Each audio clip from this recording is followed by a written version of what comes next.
Hey retro gamers.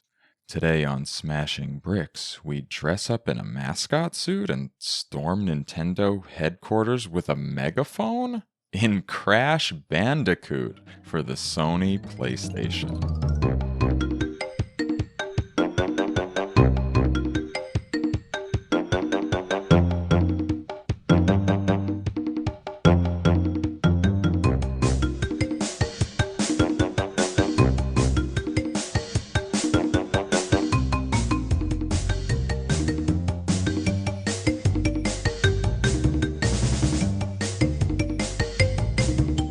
Hey, welcome back to Smashing Bricks, a retro gaming podcast. This is episode 18. My name is Eddie Inzauto, and today I'm joined by returning guest Anthony LaBella. How's it going, Anthony? I'm doing great. I'm excited to be back. I always look forward to the text where I get an opportunity to play a retro game I either haven't played or haven't played in a very long time. So I was excited to get the text, and I'm really excited about the game we're talking about today. About Crash Bandicoot. That's right. We'll get to that in just a moment, but today I'm going to give you the new experience of getting to know my guests here on Smashing Bricks, because I feel like everyone listening could have a better understanding of where you're coming from through a series of short questions about gaming. So I'm going to hit you with these rapid fire, and you're going to respond with your gut reaction, okay? Okay. All right. Number one, what is your favorite game genre? Ooh, that's a good one. I would say RPG. RPG, nice. So you must have enjoyed the Super Mario RPG episode. Oh, yeah. Your favorite developer or publisher and why? I'd say it definitely has to be From Software. I absolutely love the Souls games and Bloodborne and Elden Ring, and the feeling of accomplishment you get from those games in those huge, expansive worlds is just unparalleled by anything else I've played throughout my entire life. I knew there was a reason I liked having you on. Those are my favorite games of all time. You're a fan too. 1 through 5. Okay, that's great. Now we're gonna do some verses here. Okay. Super Nintendo versus Sega Genesis. Easily Super Nintendo. When I was a kid, I owned 3 games for the Genesis: Earthworm Jim, some college basketball game, and some NFL game. And I don't think we ever bought another game for the Genesis, but we spent so much time with our SNES, so definitely that. Not even Echo the Dolphin? Not even Echo the Dolphin. Listen to our previous episode on that one. Yeah. Okay. PlayStation versus Nintendo 64. Ooh, that's a tougher one, because I feel like I spent a lot of time with both, and Super Mario 64 is such a formative game for me, but overall, I'd probably have to go PlayStation. Super relevant for today's episode, too. Indeed. Okay. How about, this is funny. How about the Wii U versus the Sega Dreamcast? I feel like we have a spreadsheet here. I feel like the next question is the really incredible one. But for Well, this is just failed consoles in a way, or right. Like not super successful consoles. Yeah. But I feel like both of these definitely have people who enjoyed them and evangelized them. Oh yeah, there are huge fans of both, and I like both, but I honestly liked the Wii U a lot. I thought, the gamepad is kind of why we got the Switch. I feel like it was kind of the precursor, even though it was a bit of a failed experiment, and there's lots of good stuff on there. A lot of it's been ported at this point, but I remember like in Xenoblade Chronicles X and Mario Kart is the biggest Switch game, and it was originally Wii U, so yeah, I'd go Wii U. Okay. I put in parentheses here, Virtual Boy versus N-Gage. That's the which one is that worse. Was cracking me up. I think I gotta go N-Gage. That Definitely was just the worst. Absolutely terrible. Okay. How about, this one's important to many listeners. PC versus console. Yeah, this is a really good question. If you had asked the Anthony LaBella of years ago, I'd say console. I think nowadays I have a very capable desktop, and I will play pretty much anything on PC unless it's console only. So I think just in terms of the amount of time I spend, and now that I have a Steam Deck, which I'll probably mention later in the episode too for a certain reason. If that counts too, I think I'd have to go PC nowadays. Yeah, that's definitely a PC. I feel like Steam Yeah, is equivalent to PC for me anyway.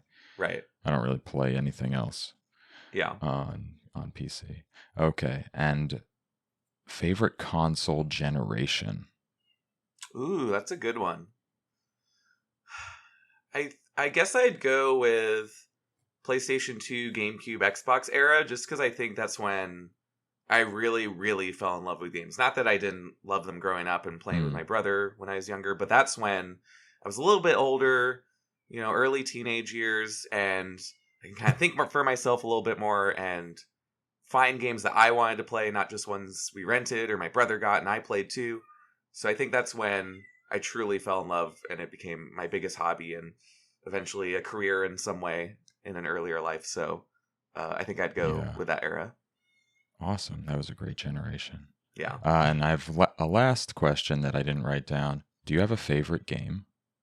I do. Well, can I give three? Because I feel like it, depending on when you ask me, it's one. It's one of three. It's three. Okay. It's three for sure. These three, but it cycles.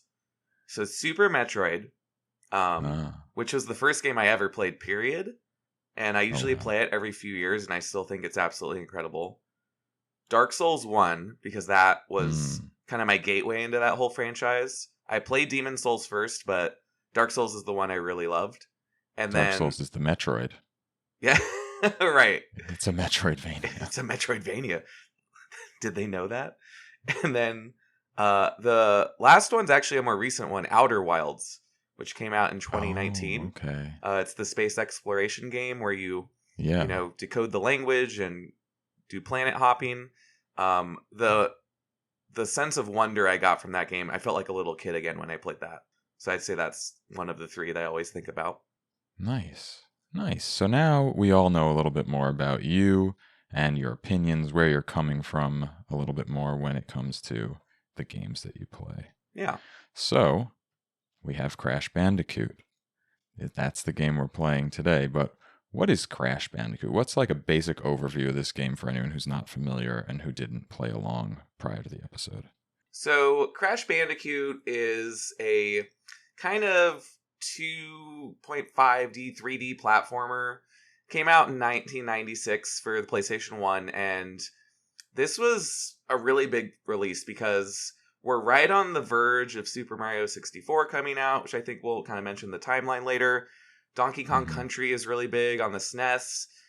Sonic is huge in the 90s, so there's really this 2D and 3D platformer are really the big genres starting to take hold in the mid to late 90s. So it's a platformer from Naughty Dog, which when we think of Naughty Dog nowadays, I'm sure we think of The Last of Us, we think of Uncharted, but this was probably their early biggest hit for the PlayStation 1 and ended up becoming a huge franchise for Sony. Crash became a mascot that Sony always hang its hat on, and it was really pretty unique, and we'll talk a little bit more about this later, in that it has a more of a verticality to the level design, and that Mm. you're running away or towards the camera. There are still horizontal levels, but it's pretty unique in that it's approaching the 3D platformer in a pretty unique way, in that you have these kind of 2.5D planes, you have this vertical scrolling level design, and it ended up becoming a huge hit in the 90s.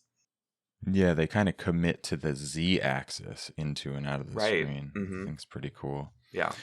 Yeah, and Crash is it's a mascot character. He's an anthropomorphic, genetically enhanced bandicoot created by Dr. Neo Cortex, the antagonist of the game.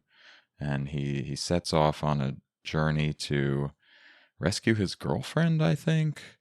And he basically goes through all these levels, running, jumping, and spinning like a Tasmanian devil to collect fruit, avoid hazards, and defeat his enemies. So that's the general idea. But what's the history of this game? Because we like to do some history. And there's actually a lot of documented history about this game. They had a whole timeline they wrote out on their website. So we're going to try to balance everything here, balance between the history and this play.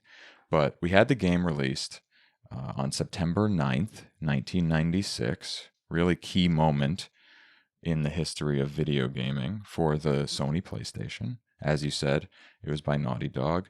And the publisher was Sony, but also Universal Interactive Studios. And I still don't fully understand how the deal was there, with Sony being the publisher, but Universal kind of being on the box with Naughty Dog. And actually, there was a little moment in the history where there was a tiff between Universal and Naughty Dog as the game was becoming popular pre-release. But anyway, Naughty Dog had been around for about 10 years as Jam Software, and they really hadn't made anything. They were showing Way of the Warrior at the 1994 CES, and they ended up getting this 4-game publishing deal with Universal Interactive Studios after there was a bidding war between them and Crystal Dynamics and the 3DO company. And Universal was essentially a division of Universal Pictures, Universal Studios, with plans to find developers to turn their properties into games and into interactive films.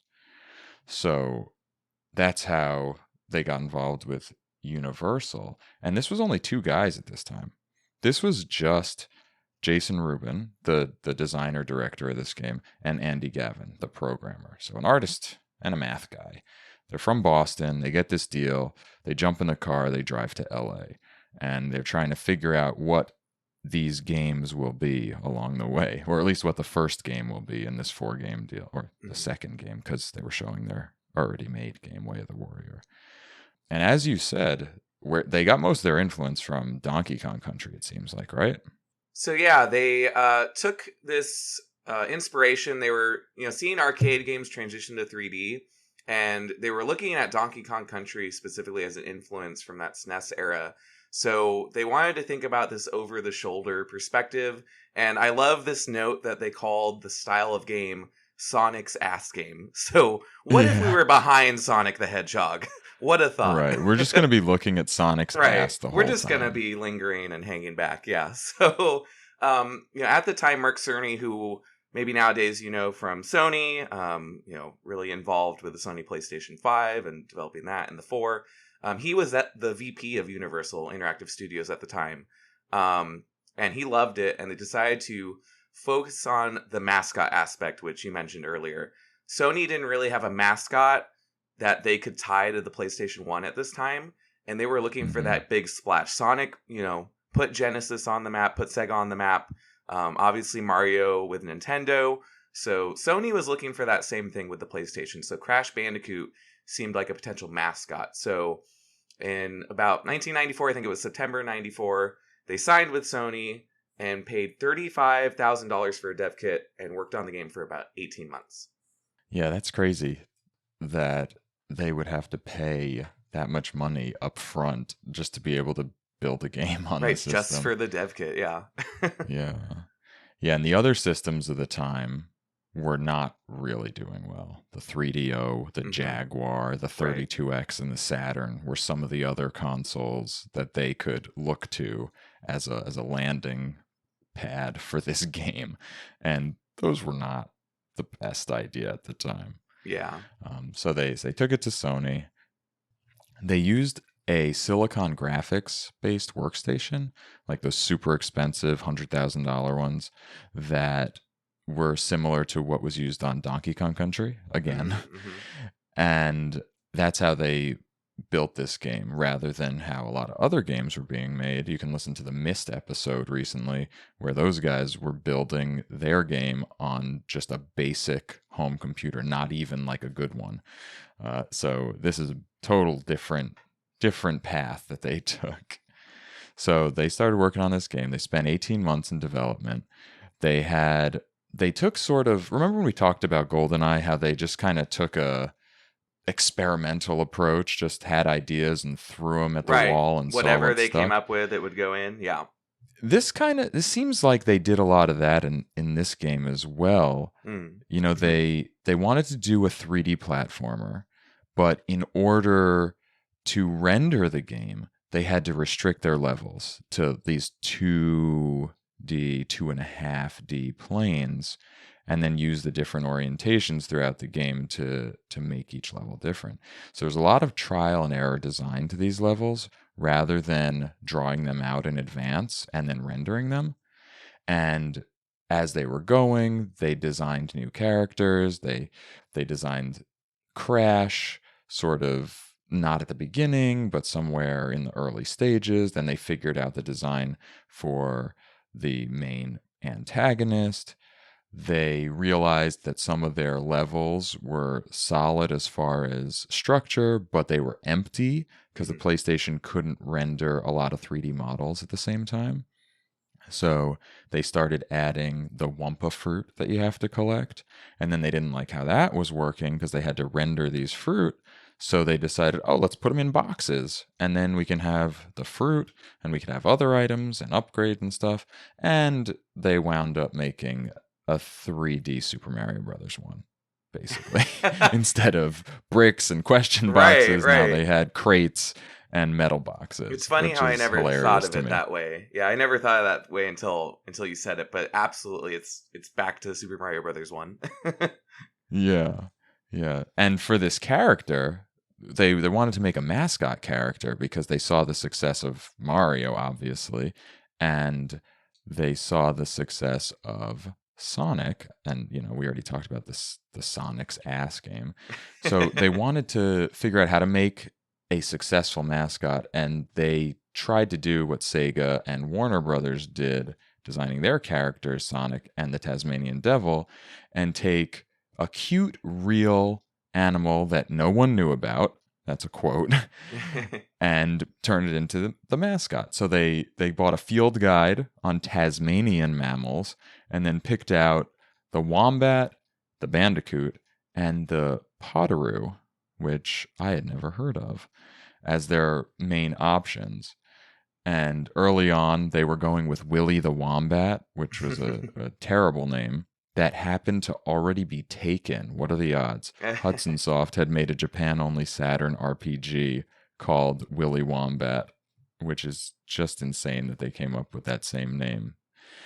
And they ended up going with Crash Bandicoot because they chose the Bandicoot ultimately based on what their artists went with. And also they got the idea of the boxes and smashing the boxes. There they came with the name Crash Bandicoot. Some other dumb names that they scrapped on the way, or one other dumb name that they scrapped along the way, was an earlier game idea called AI-osaurus and Deinstein, which was also about genetically modified scientists and dinosaurs. And they gave up on that idea along their drive across country. I'd argue that's way worse than Willy the Wombat. That is terrible. Yeah. AI-osaurus and Deinstein. Okay. Glad that one didn't make it. Another character, Neocortex, was inspired by Pinky and the Brain, and his minions inspired by Who Framed Roger Rabbit. So they're just grabbing ideas from every which way as they make this game. And they spend all this time making the game, and they show it at E3, and there's a big pre-release response. Everyone's excited. At one point, Universal tried to take credit completely for this game. Oh. And they left the Naughty Dog logo off of the sort of advertising material. Oh, wow. And the two guys, they printed up hundreds or maybe thousands of flyers saying, Crash Bandicoot, conceived and designed by Naughty Dog, and handed them out at the front of the booth. Wow. Right in front of where Universal had not put their name on it, which was in breach of their contract. Something like that. And that's really crazy that they had this sort of antagonistic roadblock at that point after they were already signed on with Sony. And then Sony put them at the forefront of their booth because the response was just great. This game was exciting to a lot of people. And Sony also had this great marketing campaign. Do you remember the marketing campaign? Yeah, so I love this marketing campaign. So there was a fan dressed in a mascot suit of Crash going outside of Nintendo HQ, but they were at the wrong building with a megaphone. So thinking they're really sending a message, but not at all. Yeah. He's driving this old beat up pickup truck from like 1950 with a bunch of TVs in the bed, also showing all Right. the different games for PlayStation and just screaming at quote unquote plumber boy to be afraid. I'm sure I Nintendo's loved it. quaking in their boots at that, yes.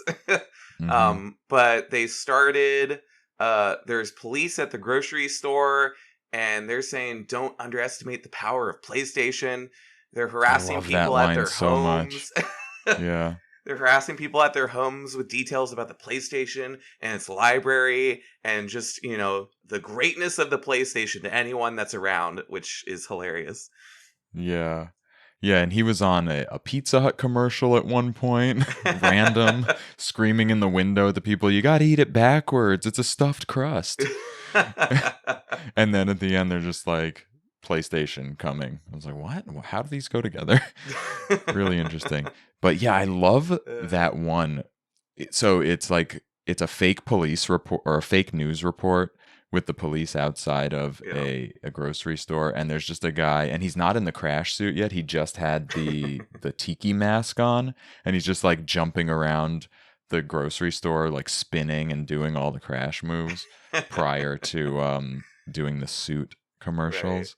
And I love that line. Just it's like a black background with just the text, "Do not underestimate the power of PlayStation," which is super cool Yeah. for Sony, as not a fledgling company, but it's their first console, and they just had this really uncomfortable experience trying to partner with Nintendo and then getting backstabbed.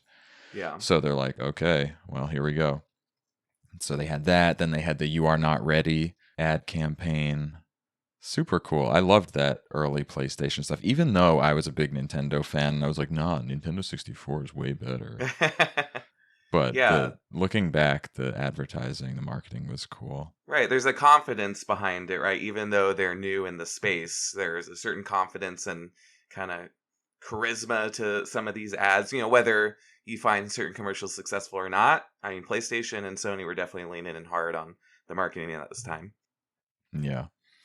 Yeah, so speaking of Nintendo 64, this game was ultimately released 20 days before Super Mario 64, which That's is wild. nuts. Yeah. Yeah.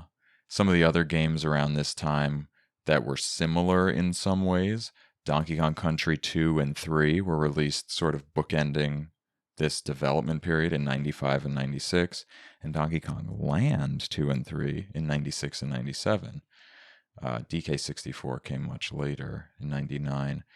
On the Sonic side, we had Sonic 3 and Sonic and Knuckles, that combo cartridge in 1994 on the Genesis, and then Sonic 3D Blast on the Genesis in 96, and Sonic Adventure in 98.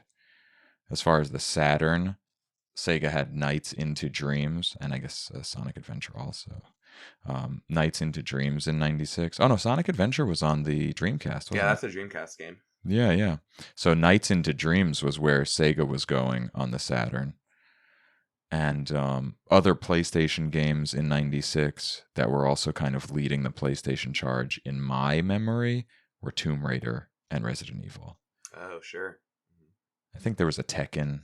There was a Tekken 2, maybe, I think was on PlayStation in 96 also. Mm. And then the first rare 3D platformer, Banjo-Kazooie, didn't come till 98, which I heard parallels between Crash and the rare platformers. We'll talk about that later.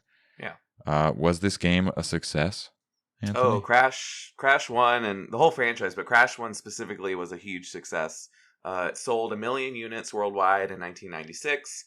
This is an interesting tidbit. It was the 10th best-selling game in the US in 97, but didn't make the top 10 in 96, its release year. Though, if you consider it Came came out in out in September, right, so less time to do that, but was still strong in 97.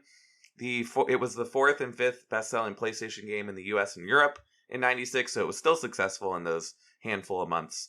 I like this one because when we get to our history with it, we might talk about renting the game.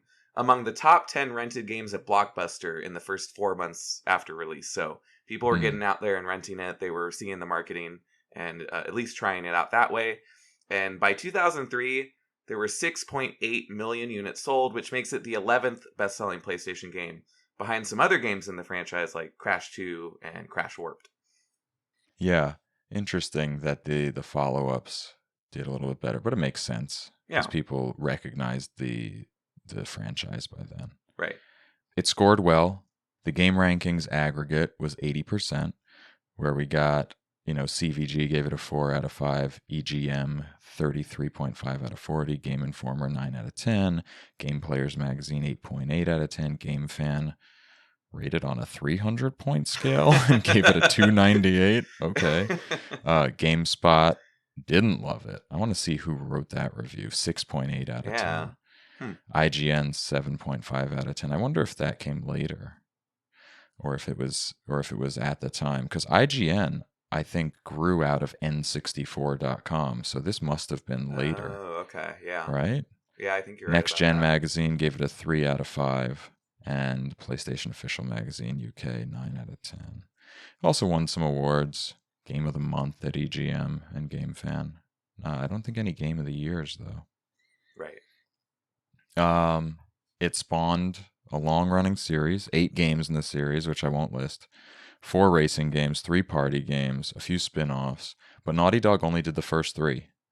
The first game and the 2 sequels, and then Crash Team Racing, the first kart racing game. And then the series was taken over by Traveler's Tales, Radical Entertainment, Vicarious Visions, and like numerous other developers, whereas Naughty Dog went on to develop the Jak and Daxter platformer series to great success, and then Uncharted to greater success, and then The Last of Us to greater success. Crash was re-released on the PlayStation Network in 2006, and all 3 of the Naughty Dog Crash games were remastered by Vicarious Visions in 2017 for the Crash Bandicoot Insane trilogy on the PS4. So that's the history. What's your history with the game? I want to hear about your rentals. Yeah, so it's interesting because I feel like in '96, around that time, my brother and I were renting a ton of games. I was very young. I probably didn't play it in '96. It would have been later. I'd say '98 was when I was really starting to play more games because '91 was when I was born. So, '98, I'm 7 years old. I'm picking up a controller. I'm playing more. So it was probably around that time that we checked it out, probably rented it. And I definitely have a memory of Crash being on the TV or in our PlayStation, but I don't ever remember playing it. So I'm almost positive my brother played it, and we'll talk about difficulty later on. I was not in an age where I could handle that kind of challenge yet. So I'm sure my brother was playing through it, and I was just watching, because I definitely have memories of seeing it on the TV. Beyond that, the only other Crash game I've played is 4, which is the most recent one, not by Naughty Dog. Oh, didn't that just come out? Yeah, that was just a handful of years ago. Maybe, I'm going to guess 2019, 2020. Which I really liked what I played of it. I probably got halfway through it. But yeah, Crash is more of a blind spot for me. So I'm curious to hear about your history with it, because I'm guessing you have more of a history with it. Well, I have a history with just Crash Bandicoot, the first game. Never played anything else in the series. Oh, wow. I remember loving my experience with Crash Bandicoot. I did not have a PlayStation. My friend Nick had a PlayStation, and in 1996, I spent a lot of time with this friend Nick. And he got this game, and we marathoned straight through the game pretty much overnight, the first night he got it. Nice. I was over at his house, we stayed up, we played the PlayStation, beat Crash, and that was it. I never played it again. I remember loving it. I thought it was so cool. It was interesting. It was something new. The look of it sticks in my mind as very much of that time, of that era, and sort of iconic. And I never came back to it. And somehow I always remembered it as good, but just never had the desire to play any more of them for whatever reason. And I kind of forgot the details. Huh. Maybe because it was all in one sitting and it was overnight. Right. It's such a short, Interestingly truncated enough. amount of time. Yeah. Yeah. I did have a PlayStation at some point, I think later, and I had like 3 games, and they were dumb games. Not dumb, but they were Not the unusual cream of the games. crop. Yeah. Well, I had Hardball 5, a baseball simulation game, Okay. which I loved. So I'm a baseball player. Uh-huh. I had Loaded, the top-down splatter shooter, just blood everywhere. Those are the only 2 that I remember, but I'm sure there was something There was else. a third one in there. Wow. Or a few others. What a lineup. But like, that was it. And then I probably gave the PlayStation to EB Games sure. in exchange for store credit for Nintendo 64 stuff. Oh, okay. So you were usually with the N64. I mean, I guess that would explain it too. If you played Crash one night, loved it, but then you're spending your time with all these Nintendo games on the N64, maybe it just kind of got lost in the shuffle. Yeah, and interestingly enough, back then I did have the skill to beat that game. Mm-hmm. But foreshadowing, I don't now. Oh gosh, which I think brings us right to our play of this game. First impressions. Well, current impressions after playing. What's like your thesis for your experience? I am so torn with this game because if you were to ask me, I used to be a games journalist. I would write reviews all the time. We worked at Gamer Node together when we had that video game website. I feel like there's a lot of flaws with this game. And it's a pretty frustrating experience coming back to it in 2023. And yet, despite the flaws, I like it quite a bit. I was having trouble putting it down, even though my brain was telling me put it down. This is really frustrating and this is really difficult. And again, those flaws were glaring, but there's just something about the charm of it, the look of it, the presentation, the music complementing the visuals. The Crash himself is such a charming mascot. He doesn't really say anything in the first game. He's got those eyebrows, though. Those eyebrows, though, raising the eyebrows says it all. Yeah. But I couldn't help but be charmed by all of that. Yeah, so why don't we start with what you said about the look of it, the graphical design, because I think that's a really big part of it, right? Yeah, right. I mean, visually, you think about it, you were saying this is right before Super Mario 64 and then 64, which is a groundbreaking game within 3D platformers. And even though this isn't a full 3D explorable environment, I feel like what they get out of this kind of 2.5D level design and the character designs and the environments, it's really a fantastic looking game when you think about 1996.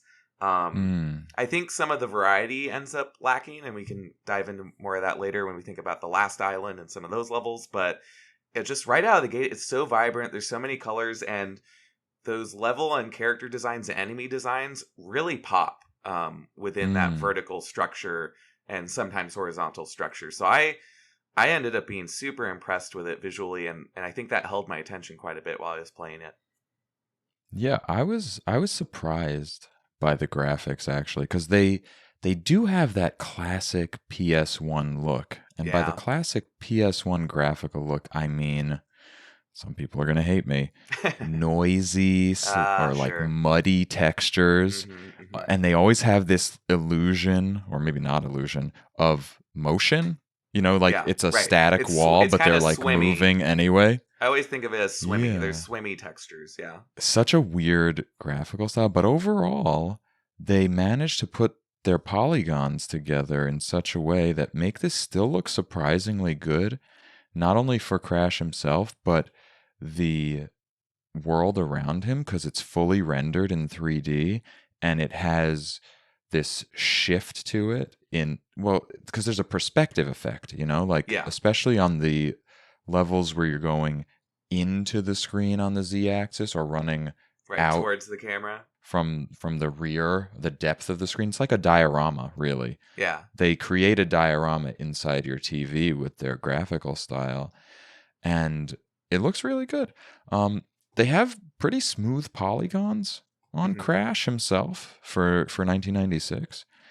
And the motion through those spaces is super good. I was actually reading something about the way they used the technical abilities of the PlayStation to create the graphics. It was a lot of like nerdy stuff, but it was about using a certain amount of video memory that would normally be used for textures, but they could make polygons that don't have textures but do have shading. And they Okay. used really small polygons to put them together, but they left the textures off and just shaded them. Whatever they did, I think it worked. Yeah, And the and animations were good, like you said.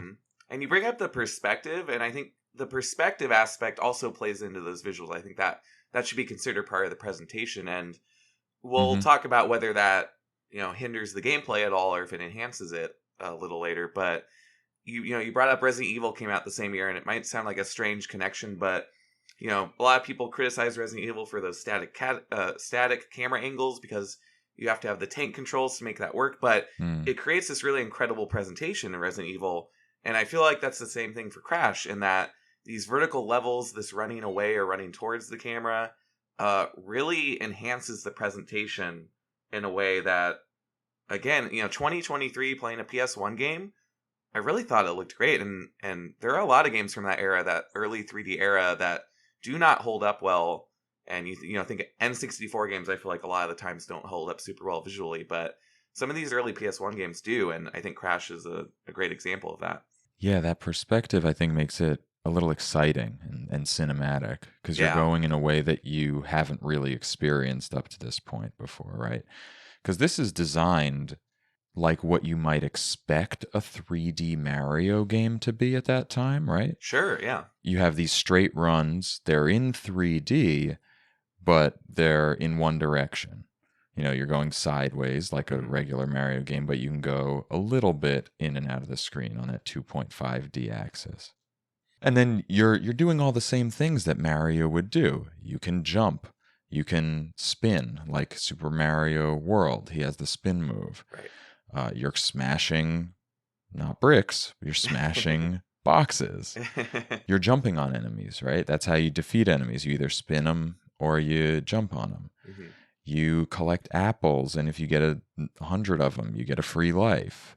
You pick up the masks out of the boxes, and those let you get hit an extra time. So they're just like a mushroom in Mario.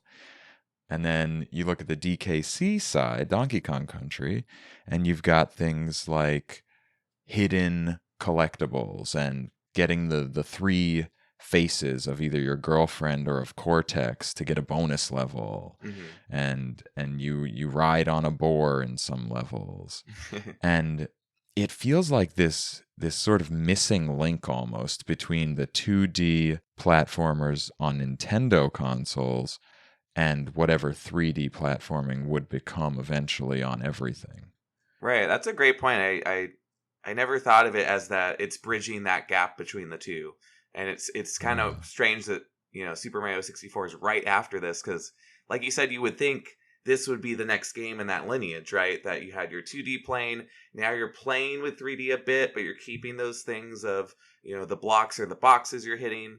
Yeah, so Crash, I think, is a really important game in that sense, and that's bridging that gap between the two types of platformer at the time. Yeah, Nintendo sort of leapt past this, and Naughty Dog slipped in and put this link in and ran with it.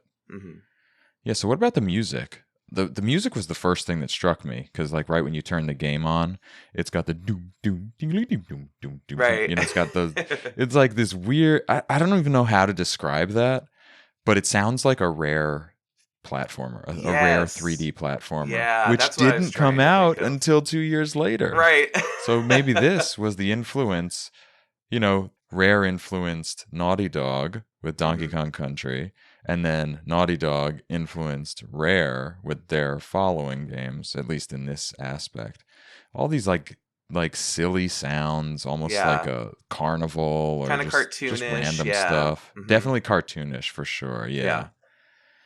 I Yeah. like it though. Yeah, it fits the I game like it a super lot. well. And again, I think it's that marriage of visuals and audio that they just work so well together. The levels with the music just make sense together. Yeah. Very cool. So what else? What's not so great? Let's circle back. You said the perspective is awesome for the cinematic experience, right? But how about for controlling Crash? What did you find? Yeah, so I was struggling quite a bit, and you asked me earlier what my favorite genre is, and I said RPG. But if you were to ask a second favorite, I'd probably say platformer because I really like to challenge myself, and I'm not averse to some collectibles here and there. I grew up playing Super Mario 64 and have just continued to play 3D platformers throughout the years, and a lot of 2D ones as well. But my favorite part about a platformer, or at least a really good platformer, is the sense of control you have. Because ultimately, as the player, you want to feel like you're in control, and that when there's a mistake, when there's a death, when you don't make that jump, that you can control it, that you made the mistake. And I felt like a lot of me playing Crash these last couple of weeks has been me feeling like the perspective is the reason I fell, especially on those vertical ones. Obviously, the horizontal ones are going to be mostly okay, but even those, there's a little bit of that Z-axis still. I feel like Right. where you can go in and out of the level. We think of fighting games at the time, they start adding like Tekken, they start adding that kind of Z-axis at the time, very popular. But even that hinders those horizontal levels just a tad bit. But really, the vertical ones, I would find myself falling into a pit and feeling like that shouldn't have happened. And even though ultimately I'm the one controlling it, it is ultimately my fault if you think about it logically, that's not the feel of it because of the perspective. So I found myself really struggling with it quite a bit in some specific levels, which you can talk about later, that just really tripped me up, and I lost so many lives because of them. Oh yeah. Which with the save system is really devastating. Oh, true. Yeah, you only save every so often. In those You can bonus only save levels. this game when you get 3 Right. of your girlfriend's faces and go through the bonus level. And you have to make it to the end And if of you a die, platforming sequence. you're screwed. And if you don't, you don't even get to save there. Right. You have to earn the privilege to save. Yeah. Right. So the game is now saved based on the level in which you found the 3 faces and went to that save thing if you managed to do it. Right. Yeah. That's nuts. Well, unless you're using save states. How did you play the game? So I made a really valiant effort to stick to the game as is, the save system as is, because I was playing on my Steam Deck. I was mentioning the Steam Deck earlier. It's a great way to play old retro games. So I was playing on there, which was a great experience. Could just lay in bed, spend some time with it. Smashing Bricks, sponsored by Valve. Thanks, Valve. Thanks, Gabe. But I encountered a couple moments where I lost a lot of progress. There's one I made a note of. I think the name of the level is, oh gosh, let me find my note. There's a level pretty early on, Native Fortress, I think it might be called. That's one of the early, really long ones and pretty difficult ones I found. Yeah, is that the first one with the spinning platforms? It's exactly that one, yes. And it's so freaking annoying. long. And I had died in the last 2 bonus levels. I just accidentally slipped. Oh no. And I got through Native Fortress after dying a lot and using a lot of lives. Then I got to the first boss, the first kind of main boss, and I was just making really silly mistakes and lost all my lives and went way back. And that happened a couple more times. So at that point, I thought, if I'm going to do this and play this game enough and do this podcast, I got to use save states to some degree. So I didn't abuse it, but like after I completed a level, save state, let's just guarantee that I can start from here next time. So yeah. Yeah. So speaking of save states, I started out not using them at all. Yeah. Just playing through the game. Mm-hmm. And it was going well. It was going fine. Yeah. I was just playing through, not dying. I was racking up lives. And then at some point, things just got difficult. Yeah. in that particular level, I think I abused save states.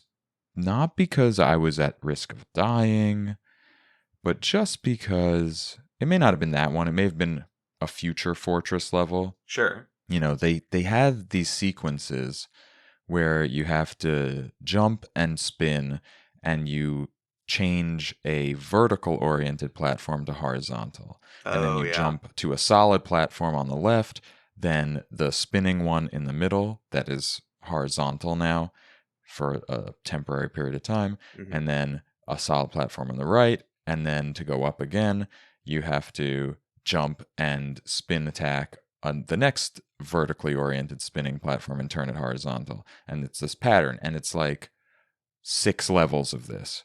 And if you miss, you're falling all the way down Yeah. because the previous platforms have rotated to vertical again. Right, right. Yeah. And you don't get hurt. You don't lose any of your masks, Hmm. but it just can take forever. So I was like, all right, I'm safe stating this. Yeah. The levels can already get really long, especially near the end. But yeah, if you keep falling down on those moments that you're mentioning, I feel like level length is important in a platformer too, and some of them just really drag on when you keep making those mistakes, which you will because it's a really tricky and difficult game. Even just Mm. regardless of the perspective, I feel like the level of challenge is on the higher end. Even if you had a Yeah. perfect camera or perfect perspective, so it just feels like the levels can really drag on because of that. Yeah, it's interesting because the game starts off and to me, it was like, this is such an easy and Yeah, enjoyable, it's like not too bad at the calm, beginning, chill platforming game. right? And then it just turns. I'm like, oh boy, Yeah. this is intense. They do have a lot of checkpoints. One long level might have 4 checkpoints in it Right. or more, Hmm. right? Which is cool.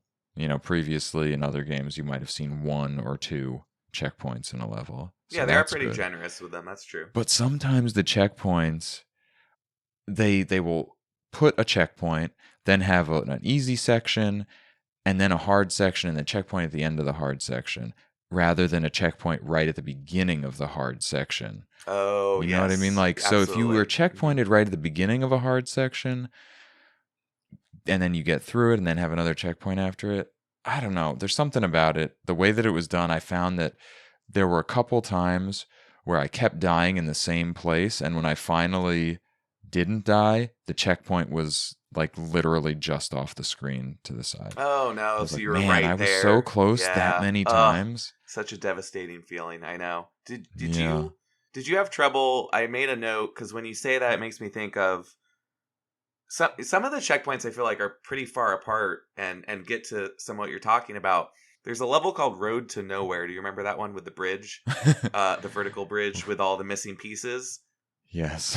So that's one I'm thinking of when you say that, where there is a checkpoint section, maybe near the end of that level, where you have to dodge a boar and there's ice and God, falling those planks, and boars. it's so far. And I died so much there.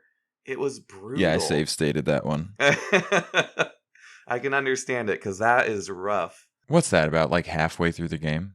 Yeah, or maybe a little past halfway because I think, 2/3 maybe, yeah, yeah, probably because two the third thirds. the third island is shorter. Yeah, and it's just after that level, I feel like. So, Yeah, so literally just after that level is a level called Boulder Dash. ah, And I yes. was so excited about the earlier Boulder levels where you start at the back, Hmm. the rear of the diorama, and you're running toward you, the player, out Right. of the screen, Hmm. essentially. And there's a boulder chasing you, and it's amazing. It's Indiana Jones. It's really cool. I remember it Yeah. being super cool when it first happened. It was new, it was novel, it was fun, it was exciting. Yeah. And here it was again. However, Boulder Dash, I don't know what the problem was. I know that I've beaten it in my life Right. You because I said beat the you whole game. marathoned it, you beat it. Yeah. I don't know if this was an issue with my particular controller I was using. I have a great controller, Uh huh. so I don't know. I don't know if it's the fact that you're only using the D-pad. It was never made available as like a dual shock in the Right. original. Right. I couldn't beat the level, period. End of story. Wow. That was it. I had 15 lives Yeah. because they were all saved up. The game gives you tons of lives, Yeah. and I just went right through them. And I was either going to save state my way through it or not, because it's not really possible to save state your way through that, because you can't stop. If you save state, you're cutting out the vital nanoseconds apparently necessary to make it from one safe point to the next. It's really strict with the timing. Yeah, if you slip up once, you're done. Yeah. Yeah, there are these like wooden crosses Yeah. that you have to dodge from left to right, because you can only run past them on the sides or in the middle, however they're oriented. If you bump into them, it slows you down. You still go forward, Yeah. but they'll fall and you'll go forward, but you just lost time. You're going to get run over by the boulder. And even if I did it what seemed to be perfect, I didn't make it to the next safe So area. that's the thing. That's kind of going back to that feeling, right? Where you wonder, what did I do wrong? I feel like I did everything correctly. And I had that a couple times on that level. It's one where there were other levels I had more trouble with, but I had those moments on Boulder Dash where I felt like I jumped perfectly. Why did I get run over? I don't understand what I did wrong here. So you as the player feel like the game's pulling one over on you, which is not what you want, especially in a platformer, I feel like. So that kind of ties into that frustration I mentioned with Boulder Dash. Right. It's also hard. It's like hard to get a good diagonal on the original, on the D-pad in this particular game, because we know that the PlayStation controller is 4 separate buttons for its D-pad. Mm-hmm. So the input response has to be you're pressing the two at the same time. There's no like in between. Right. So that's pretty important when you're running past these things, and you have to go from the left side to the right side while also still maintaining your momentum forward. Yeah. So I literally couldn't get past it. I watched a little bit on YouTube afterward, but that's where I got to. And that was sad. Yeah. Because I was having fun. Right. Yeah. I hit a roadblock. I think I got to... There's a dark one in the last island, because the last island is really all kind of mechanical, sci-fi, right? You're getting close to Dr. Neocortex's lair, so it's robots and electricity and pipes. Lots of Donkey Kong Country factory influence there you go. there. That's a good analog. But there's a dark one in there where you can't really see ahead of you very well, and I found that one really frustrating and stopped there, which I might go back to still, because I think that's literally a few levels before the end of the game, and it would be nice to say I beat it. But that was my wall I hit eventually. Yeah, it's nuts. It's felt like the levels and the necessary platforming sequences just become increasingly complex. Yeah. And they include elements a lot of times. I noticed this before I was halted by Boulder Dash. There are elements that force you to attempt these segments at higher speed, like rather than taking your time. Mm-hmm. There would be, for example, the big pieces of stone that slide out of the wall. Oh, yeah. Or bats that are flying. I'm thinking of one level right now. There are bats that fly that will hit you, and you have to go sort of in between the series of bats, but also you have to time the platforms that are coming out of the wall and going back into the wall. So you have to do a sprint through each of these pretty complex platforming sequences, and they only get worse or better, who knows what you want to call it, as you go, right? And there are so many different types of obstacles in this game. You've got the rolling stones, you've got the boulders, you got moving platforms, fire, you've got the sliding stone ledges, you've got spinning platforms, you've got a seesaw platform that rotates based on Crash's weight, you've got spear traps and steam vents and pits and breakaway boards and the ice and the slime and elevators or and those escalators guys with the boards that knock you over. Remember you have to jump on them, or they'll push you so forward. annoying. Oh, yeah, those guys got me real good. a lot of times I would go to spin attack enemies that were resistant to spin attacks, Mm-hmm. and I Yeah. would bounce off of them into a pit. Yeah. Yeah, God. I had that happen quite a few times too. Which has some Donkey Kong Country vibes also. Right. Like there are some characters you can't roll through. You'll bounce off of them and you have to jump on their head, or others that you have to jump on your head, or that you have to roll through and you can't jump on their head. Yeah. So there's a lot of that. Anyway, so yeah, there was some frustration there. What about bosses? You mentioned the first boss, which I think they're all pretty varied, but that first one was like a guy spinning a broom around a So I room. wasn't even talking about him, but I guess he's technically a boss too. For some reason I was Oh, thinking of him as a before. mini boss. I was talking about the kangaroo with the TNT. I would fall in the water a lot. Like again, I think the perspective was messing with me where I'd try to jump in the back because you can kind of hang out in the back for a couple of the phases and not get Yeah, hit. you want to describe what that is? What that fight is? Yeah, so that fight, there's kind of a kangaroo jumping around. You have, I think it's 9 kind of squares, and there's water in between. There's a waterfall in the back, and the waterfall is dropping these boxes of TNT. So the kangaroo's kind of hopping between certain squares, and he has a set pattern for the phases. And you're trying to wait until the TNT kind of goes forward with the water, and then jump on it to start triggering the TNT, and then it takes a few moments to explode, and you're trying to time it just right where the kangaroo's jumping right next to the TNT as it explodes. But again, I would have that issue where I'd try to jump in the back and just not be able to figure out where the square is. I'd fall in the water, or I would just take a really long time to time the TNT exploding as the kangaroo landed. So I don't Oh, know so if you that's just a blow up considered. tons of them and Yeah, never hit just him. TNTs exploding everywhere and doing nothing to the kangaroo. Oh god. So I don't know if that's considered a hard fight, but I really struggled with that one. And that's the one where I lost the last of my lives and had to go way back because I hadn't Oh wow. completed the bonus levels. So Not to get good you, but that one didn't really bug me at all. well, Boulder Dash, I mean, not But to get Boulder good Dash you. just killed me. A few Yeah. tries and I got it. So every gamer's It's so different. weird. Yeah. Yeah. But I mean, it does have its sticking points throughout for whichever reasons, which Yeah. I think that's the point, right? Right. Exactly. But what else about the bosses? There was the other one where the guy is throwing rocks at you and he's hiding behind minecarts, right. and you have to spin and bounce them back. So like at least they're varied and interesting when you get to them, I think. But on the other hand, are they memorable? Or is the game more about the individual levels?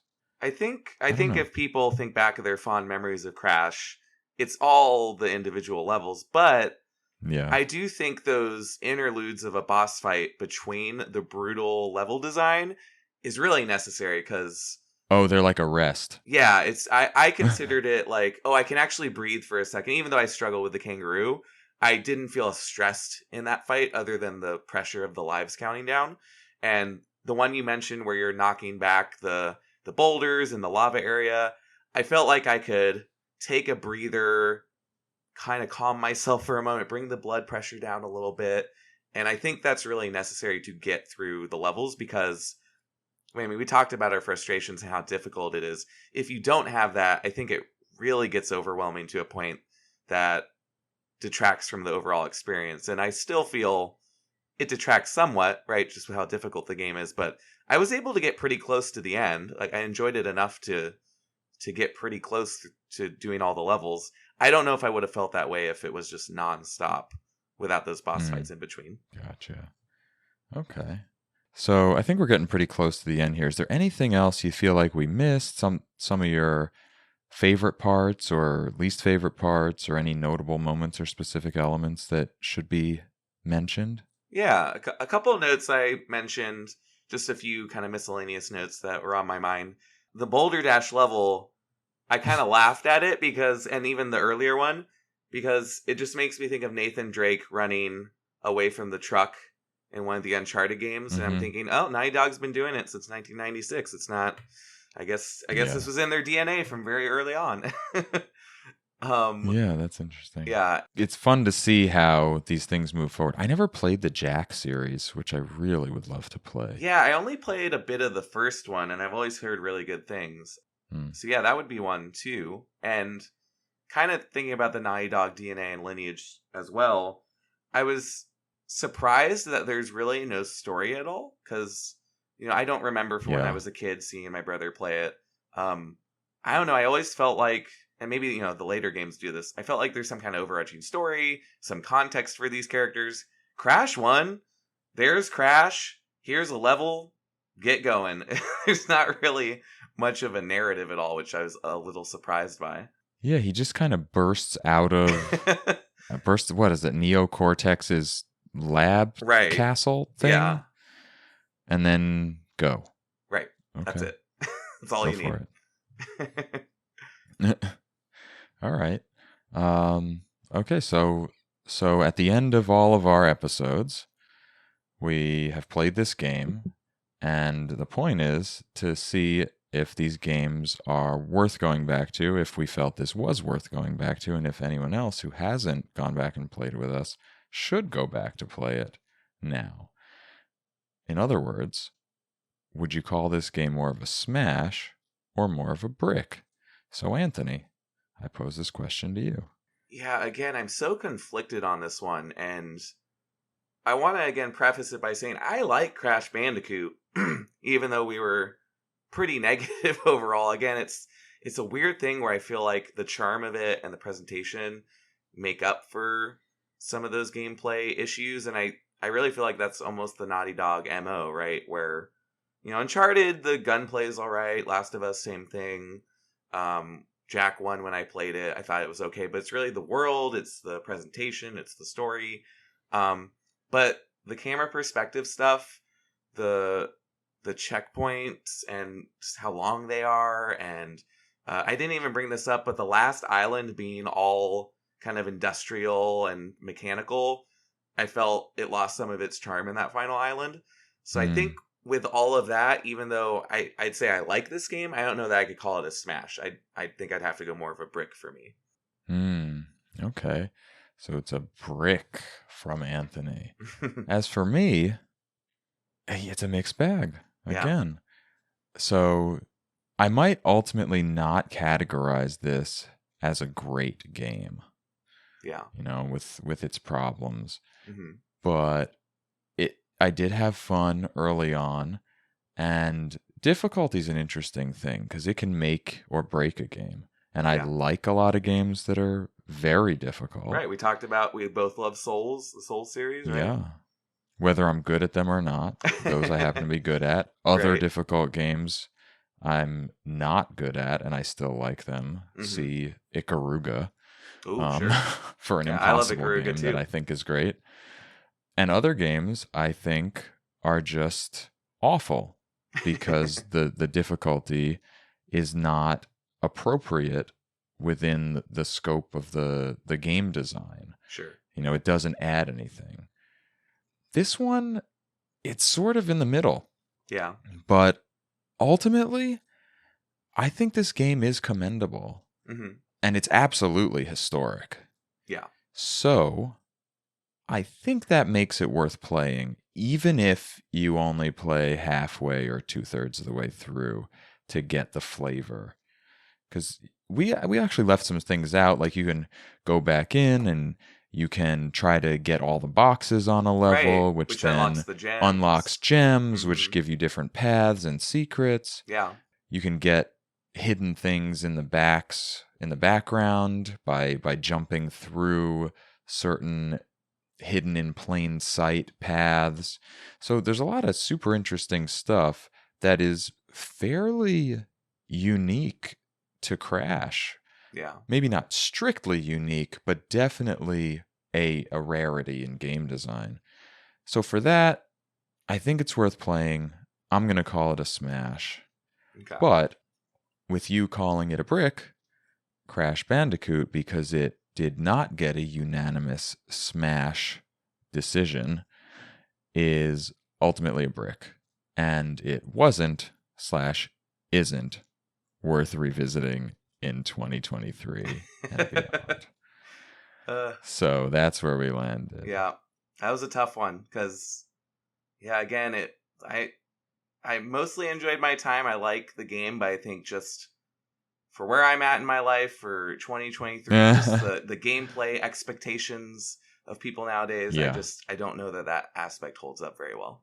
Maybe people should just play Donkey Kong Country. Now there's instead. a game. Like all 3 Donkey Kong countries. And everyone should do Super that right Mario now World. if they haven't. Absolutely. Yeah. Maybe, just do the Nintendo thing. Play Right. Super Mario World, the Donkey Kong countries, skip Crash, go to Super Mario 64 for the next evolution. Or you know what? Maybe Crash 2 is where they figure it out, apparently the sequel sold more, so. Sequel sold more. The developers said that in Crash 2, they figured out and implemented a lot of stuff that during the development of Crash 1, they said to themselves, oh, we should have done this. Well, in Crash 2, they said that they did do this. Mm-hmm. So maybe jump to the Jack and Daxter franchise. Right, yeah, the DNA's there. I don't know. So that's Crash Bandicoot. Thank you so much for listening and playing along with us if you did. And thank you, Anthony, for joining me. Yeah, thank you so much. I had a blast as always. I forget, is there any place that listeners should go and look for you, or you're good just being here as a guest on Smashing Bricks? I'm still on that Twitter thing, or X, or whatever it's called now, as @amlabella, AMLABELLA.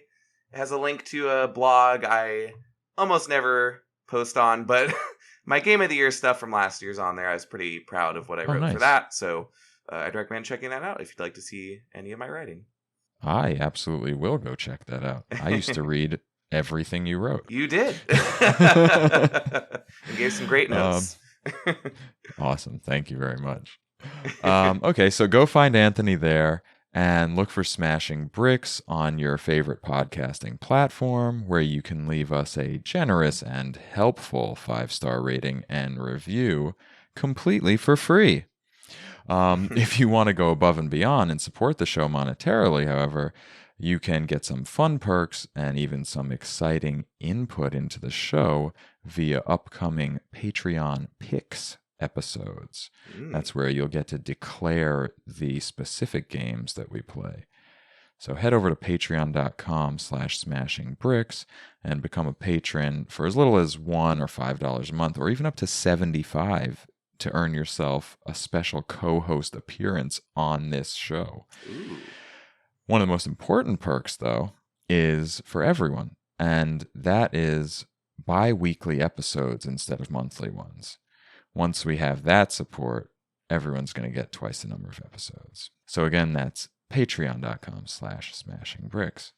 We're also on Instagram and YouTube at Smashing Bricks, Facebook and Twitch at Smashing Bricks Podcast, and X, aka Twitter, at Smashing_Bricks, thanks to a character limit. And you can find all those links in the episode description at our link tree, which is linktr.ee/smashingbricks, linktree/smashingbricks. To chat directly and in a cozier environment, join our Discord server, which is also linked there, and that'll give you a place to leave commentary about upcoming and past games, gaming in general, food, hobbies, news, or really anything else you can think of. You can also suggest games to be played for the podcast there, and you can check out the newly renamed Smashing Bricks playlist to either evangelize games already listed or make brand new recommendations of your own. The Smashing Bricks playlist is linked in the aforementioned places as well. Discord is the best place for all this, but if that's not your cup of tea, you can always reach me at smashingbrickspodcast@gmail.com. As for next episode, that is a mystery to be revealed very soon on social media and in the Discord. So go get your hands on a copy of that, play along, send in your thoughts, and join us next time on Smashing Bricks. I'm still Eddie Inzauto. That is Anthony LaBella. And until then, may the nostalgia be with you.